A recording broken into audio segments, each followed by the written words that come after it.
Hi class, my name is Lisa Cohen and I'm going to be teaching a lesson about morphine to 12th graders.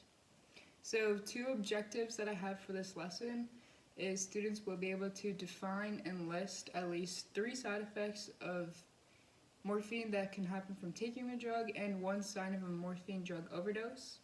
And then my second objective is that students will be able to, using the information and statistics provided by the lecture portion of the lesson, to create a mini poster displaying a message or awareness of the drug morphine. So let's get right into it. So what exactly is morphine?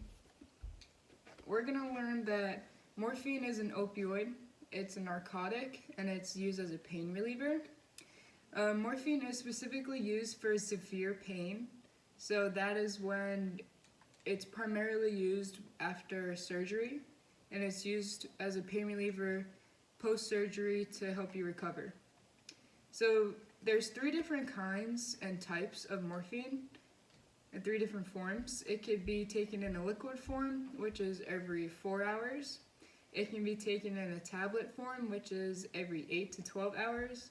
Or it could even be taken in a capsule form, which is every 12 to 24 hours.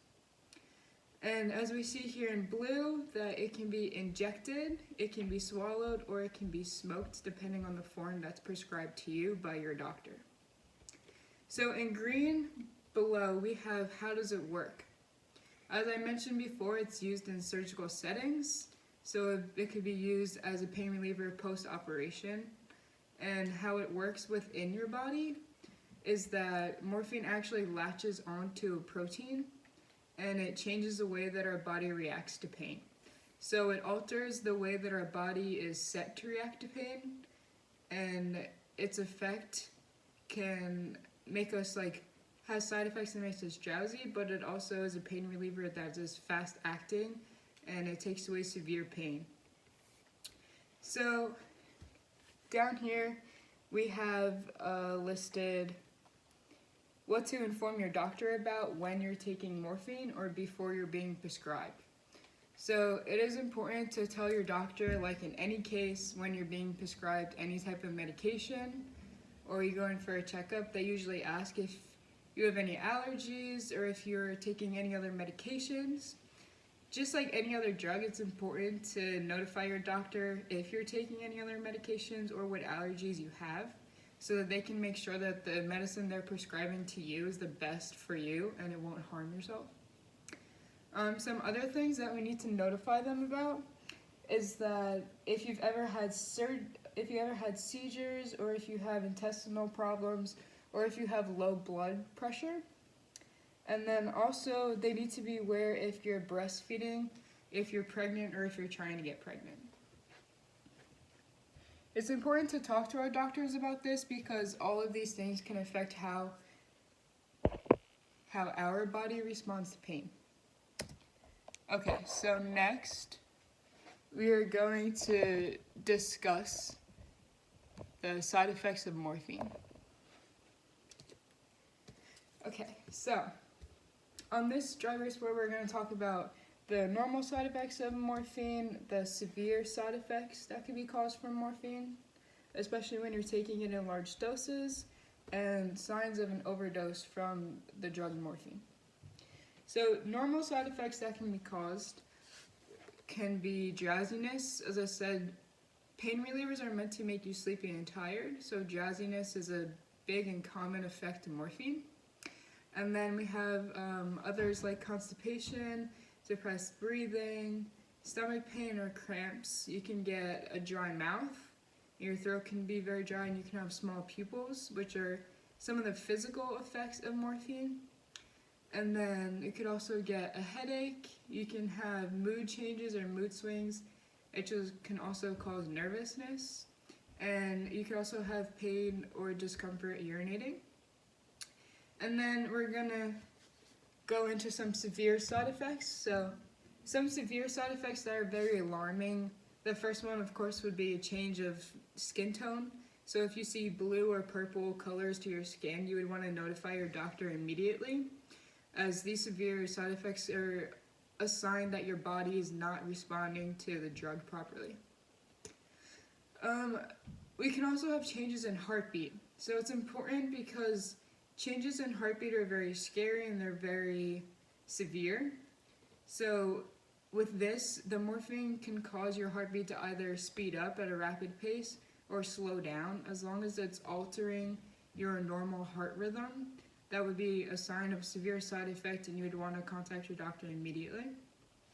Other severe side effects include agitation, hallucinations, fever or sweating, confusion, shivering or muscle stiffness, loss of consciousness, and then the typical nausea, vomiting, or diarrhea. Okay, so now that we've discussed the normal side effects and the severe side effects, we can talk about large doses. So when you take morphine in large doses, it can be very harmful to your body because when you take a large dose, it's severely impacting your respiratory depression, and it can cause coma or it can cause death in very severe situations. So also with that, when we use long-term use, it creates a physical dependency and also a psychological dependency. And with that, it builds up your tolerance for the drug, and it can lead to addiction, abuse, and misuse. So lastly, we're going to talk about the overdose symptoms.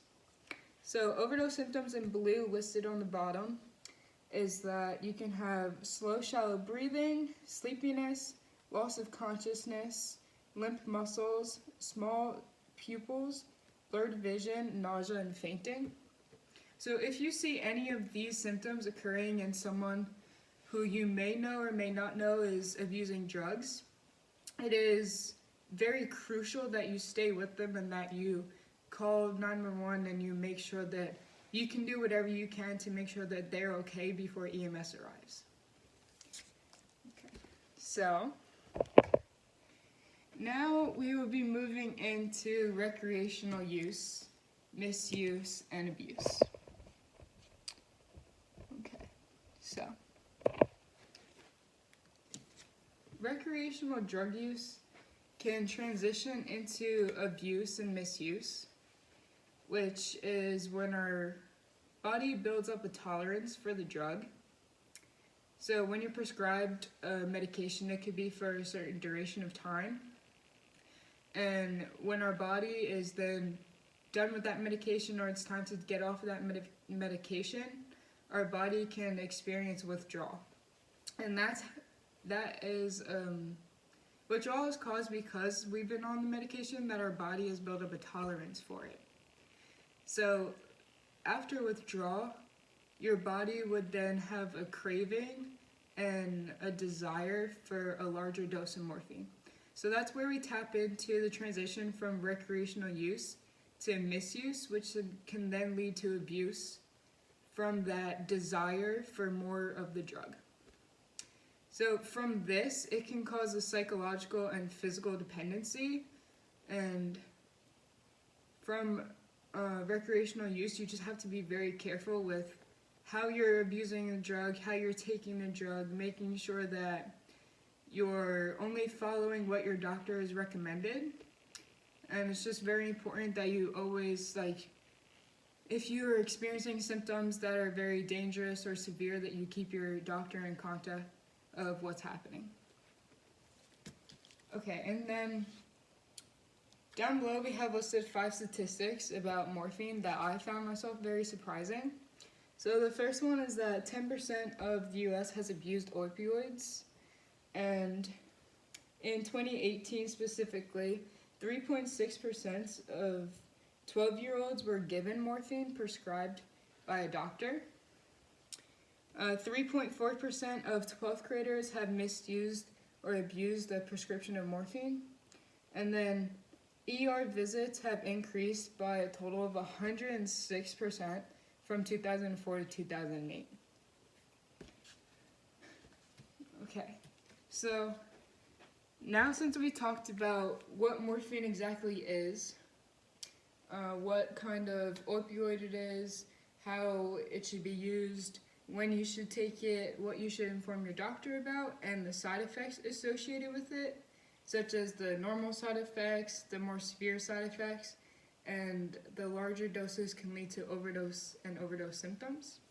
And we've discussed recreational use, but now you might be wondering, well, what can we do to treat it? What can we do to prevent an overdose or a morphine abuse?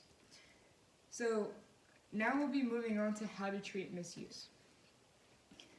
Okay, so there are three points that you want to take into very consideration.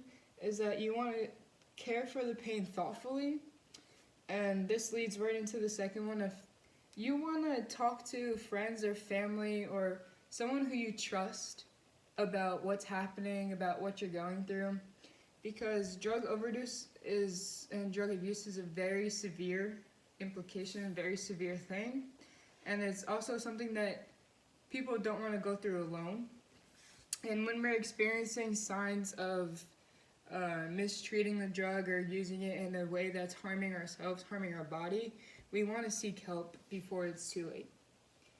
So you can talk to a friend, a family member, a doctor, or a therapist, just someone who you can confide in, someone who you can trust. And then lastly, let's say that you don't really have that person who you can trust to tell them about this, to open up about it. You can always call the Substance Abuse and Mental Services National Hotline, and their number is listed here. And that hotline can be called by anybody. It could be called by the abuser themselves. It could be called by a friend, a family member, just to notify somebody about what's happening and so they can seek help and get the proper treatment that they need. So their number is 1-800-662-HELP. Just 4357, and this number could be called at any time.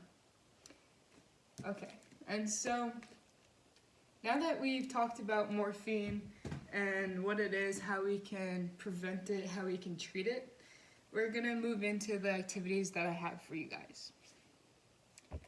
Okay, so the first activity that I have is something that's very creative, and it allows you to tap into your creativeness.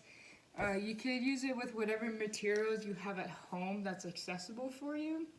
So let's say if you have lined paper or you have computer paper, you can just grab a sheet of that, and then with a pencil, with markers, with if you're colored pencils or Sharpie, just whatever type of art supply you have available to you. If you don't have art supplies, that's fine. You could use a pencil or a pen, doesn't really matter. But what you want to do is you want to create a little poster that highlights something that you learned from today's lesson. So with that being said, you can talk about going here, what exactly morphine is. You can write it about how it works and when it should be used. You can even go why it should be used in certain cases. You can also discuss what you should tell your doctor, how to make sure that that you're properly being prescribed the correct medication for you. You could also go back to our side effects, our severe side effects, and our overdose symptoms, and you can choose one of those to focus on. You can spin it in a way that highlights some of the symptoms, some things that you might think are very severe symptoms that you don't want people to experience. So you can spin it in a way where you highlight that you shouldn't take this drug. You should be very aware of the side effects that can occur from it and how it can affect your body. We can talk about our recreational use, misuse, and abuse. We can focus in on their transition from the recreational use to that drug misuse and how that can lead to abuse later on. You can also talk about one of the statistics that you learned. So as you see here, you can pick one of the 5 statistics that we talked about that you think is interesting, that you think people should know about. And you can create that as a poster, make it colorful, make it really bright so people see it. Or you can focus on what we did lastly, which is how to treat misuse and how to prevent drug overdose And you can focus in on one of our 3 points here. You can make it about the hotline that it's important to call. And yeah, so pretty much I'm gonna leave it open to you guys. You can choose whatever you want to focus on. And you can make it all colorful if you want, if you can. And just as long as it highlights something that you learned from today's lesson. So the example that I personally did earlier, so you guys have something to base it off of, know what I'm looking for, is I did mine on how to treat misuse of morphine. And specifically I chose to highlight the importance of the hotline. So what I did here is I created a poster that says, "Seek the help you need."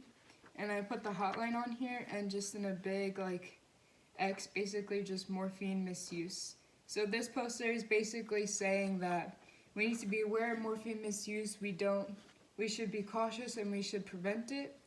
And if you know someone who's struggling with it, then you can call the hotline listed below. And then you can make it all colorful. Just show off your creativeness and your artistic ability.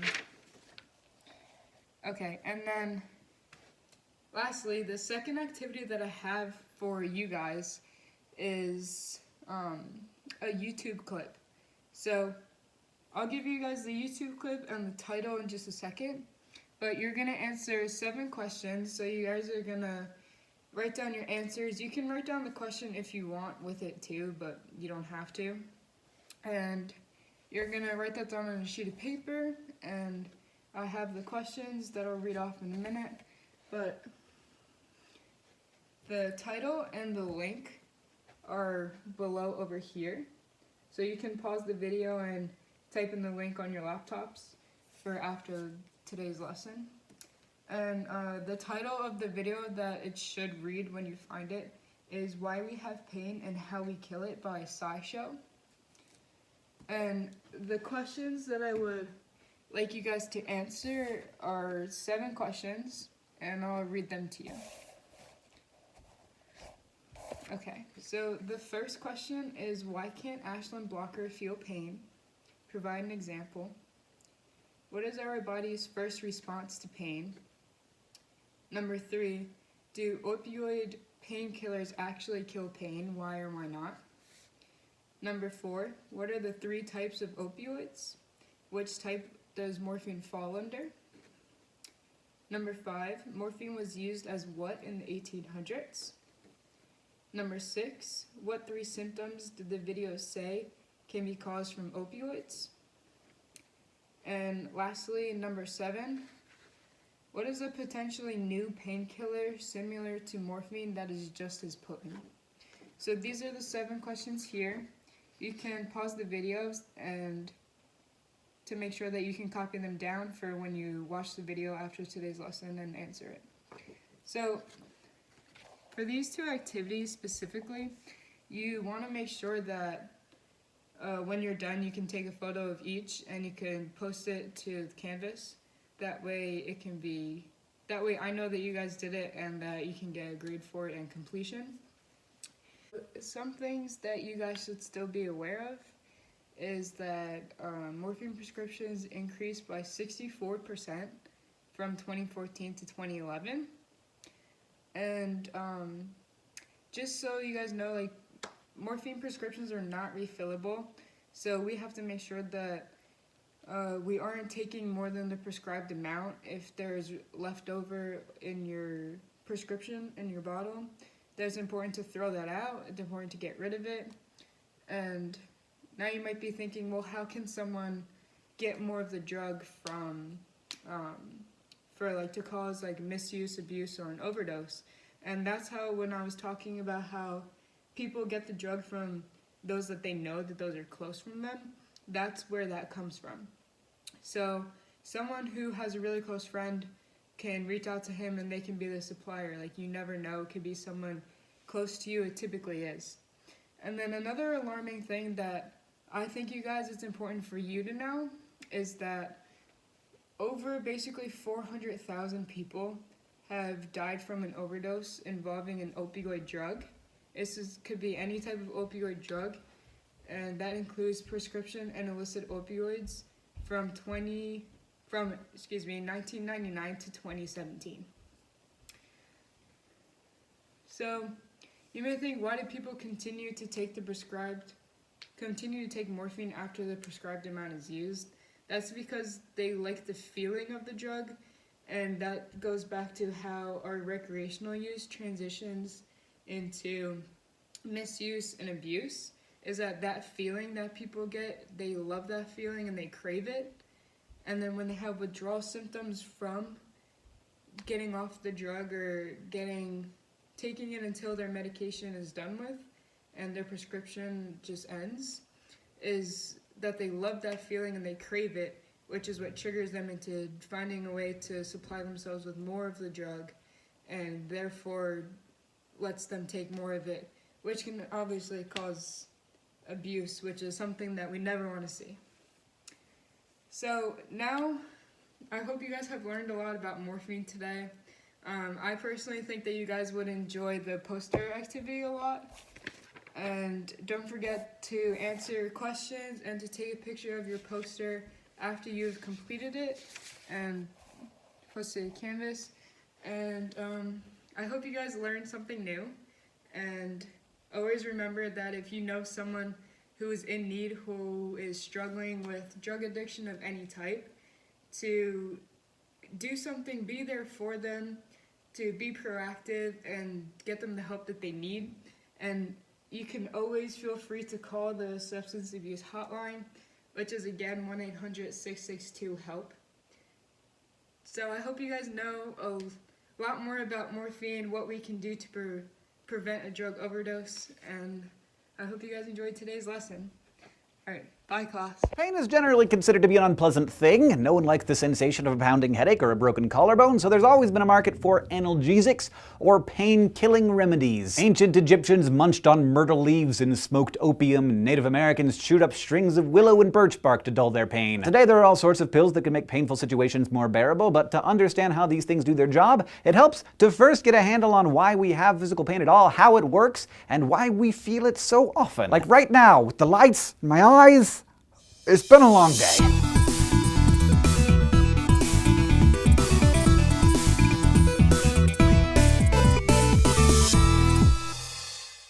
Although most of us go to great lengths to avoid it, pain is good for us because it helps us protect ourselves from the world. Pain means the body is damaged or under distress. It keeps us from doing stuff that is not in our self-interest by making that lack of self-interest very obvious. Ouch is your brain saying stop, back away from the flame, or porcupine, or wasp nest before you suffer further damage. And it's often the earliest sign of when our bodies are under attack by disease. This is why one of the most dangerous but extremely rare conditions can be an inability to feel pain. Take, for example, Georgian teenager Ashlyn Blocker. She has a mutation on a gene called SCN9A that has left her with a congenital insensitivity to pain. She's run around on a broken ankle for days, fished dropped spoons out of pots of boiling water, and nearly chewed her own tongue off accidentally. Sometimes other medical conditions can interfere with the body's ability to feel pain. The bacterial infection leprosy, for example, leaves infected nerves and tissue dead. So contrary to lore, lepers' fingers don't just fall off. Rather, they sometimes sustain great damage because they're numb and have to be amputated. Thankfully, conditions like this are exceptionally rare because our whole nervous system is set up to make sure that pain is the first response to any damage to our bodies. Our nerve receptors are constantly picking up all kinds of sensations, but we've got specialized receptors called nociceptors that, unlike those receptors that help you enjoy kitten kisses, only fire to indicate pain. For example, if you hold a needle lightly into your palm, you can feel the point, but it doesn't hurt because only your normal nerve receptors are reading the needle.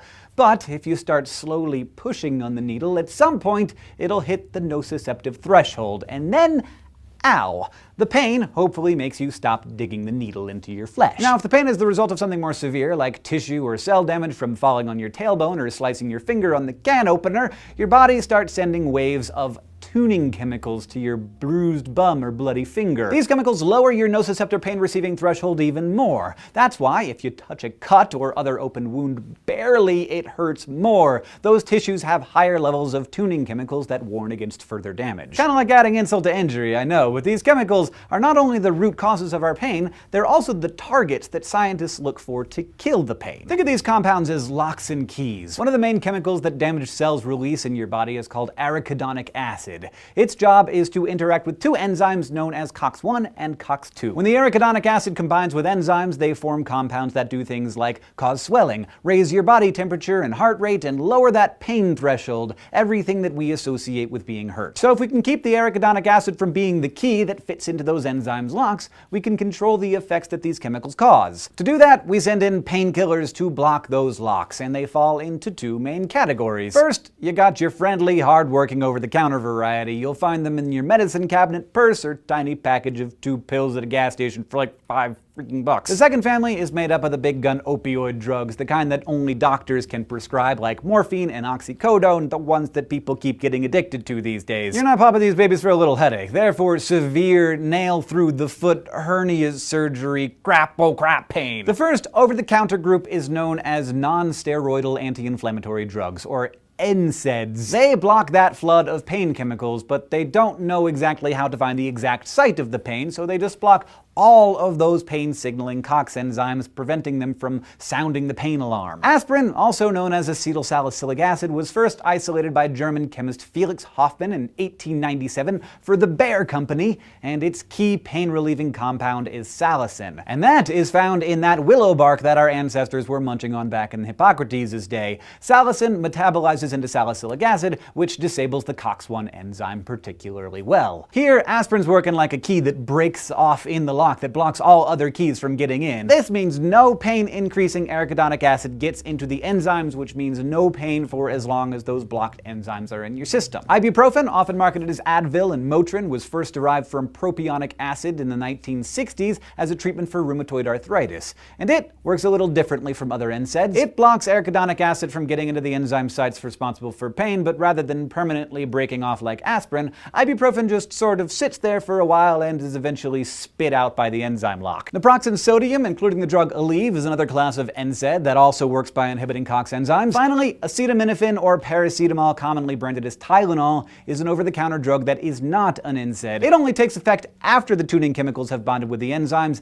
and it inhibits some but not all of the effects caused by the compounds they form. That's why it helps relieve pain and fever but doesn't reduce inflammation. Acetaminophen is made from coal tar and is mostly metabolized in the liver, so yeah, if you have too much of it, it can do some liver damage, so be careful. But sometimes pain might transcend anything your medicine cabinet can ease after, say, your friend accidentally backs over your foot in their Mini Cooper. That's when you might want to see a doctor about some prescription painkillers. Opioids do business in a completely different way from NSAIDs. They're kind of like silver-tongued pep talkers, and humans have been using them medicinally and recreationally for thousands of years. Truth be told, they don't actually kill pain. They just make you forget about it as you drift off into a cloud of numb. They relieve suffering by blocking the transmission of pain signals to the brain, and then by massaging the brain's opioid receptors to alter its perception of pain, whispering, "Everything's cool, man. Just relax. Sure, you're bleeding all over the place, but it's no big deal." There are 3 types of opioids: natural opiates, semi-synthetics, and synthetics.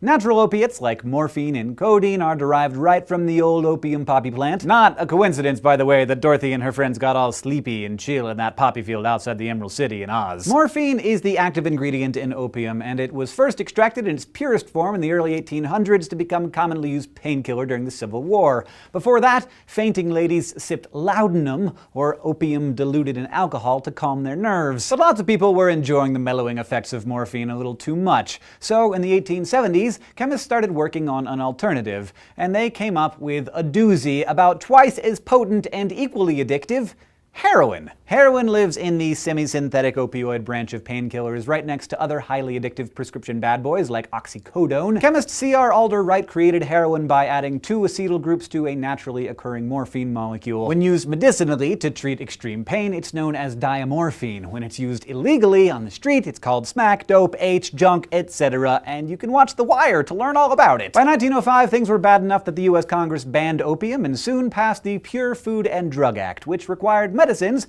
to list their contents on a label. Crazy. Still searching for a powerful but less addictive painkiller, in 1937, German chemists synthesized methadone. Methadone works by hitting up the same opioid receptors as the morphine and heroin and belongs to the fully synthetic arm of the opioid family, which also includes stuff like Demerol and fentanyl. So methadone is used to treat addicts easing off heroin, but many believe it is equally, if not actually more addictive. So while opioids definitely have their place in pain management, they can be a slippery slope. Their side effects may include nausea, drowsiness, constipation, and if abused, your life going down the toilet. For this reason, among others, researchers keep looking for alternative ways to ease our pain. One unusual source of a new potential painkiller: snake venom. Like Beatrix Kiddo wielding a Hanzo sword, the black mamba is one of the world's deadliest assassins. Its super potent venom could handily kill you in less than an hour. But recent research has found that the black mamba is actually a gentleman killer because its deadly neurotoxin is spiked with mambulgins. I don't know how to pronounce that, but it is a painkiller as potent as morphine that eases the exquisite pain of impending death. Consider it. But mambulgins use a different mechanism than anything we've covered so far. While morphine binds to opioid receptors, mambulgins zero in on the pain-sensing nociceptors themselves, right there at the source. There are several advantages to this, like whereas opioids have dramatic side effects like slowing down your breathing, mambulgins don't, and they're less addictive. A French pharmaceutical company is currently developing a mamba drug, and more power to them. As quick as we are to reach for the aspirin without the sensation of pain, the world becomes a dangerous place. Pain is, in many ways, a gift. So next time you're running up the down escalator and you fall and slice your knee open, put aside your humiliation and thank that escalator and your angry pain receptors for reminding you to watch your step and work on your self-preservation. Thanks for watching this episode of SciShow. You can get in touch with us on Facebook and Twitter or down in the comments below. And if you want to keep getting smarter with us here at SciShow, you can go to youtube.com/SciShow and subscribe.